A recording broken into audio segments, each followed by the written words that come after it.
estrella Paraguay.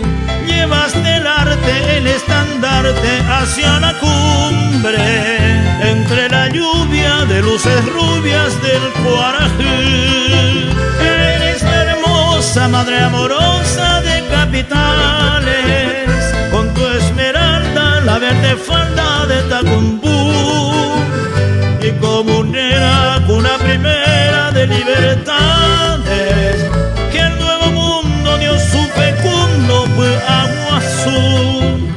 Y tu morena diosa terrena que adorna y honra calladamente de un continente el corazón.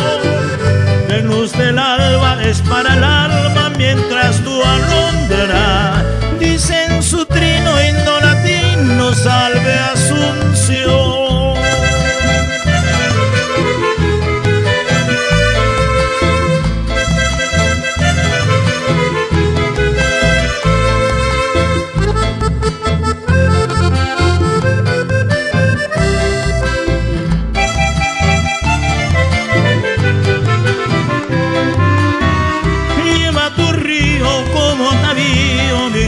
Regia, enfloreciente, dulce corriente de norte a sur, joya del cielo, digna de un pueblo de estirpe recia.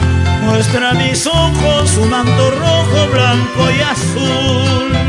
Bajo tu estrella la patria bella de los yerbales dio en el sendero de Ortiz Guerrero su floración.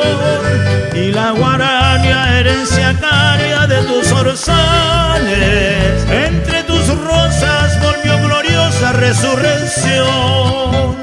Tú la sublime fe que redime cantaste altiva, en gesta maya con paraguaya voz musical.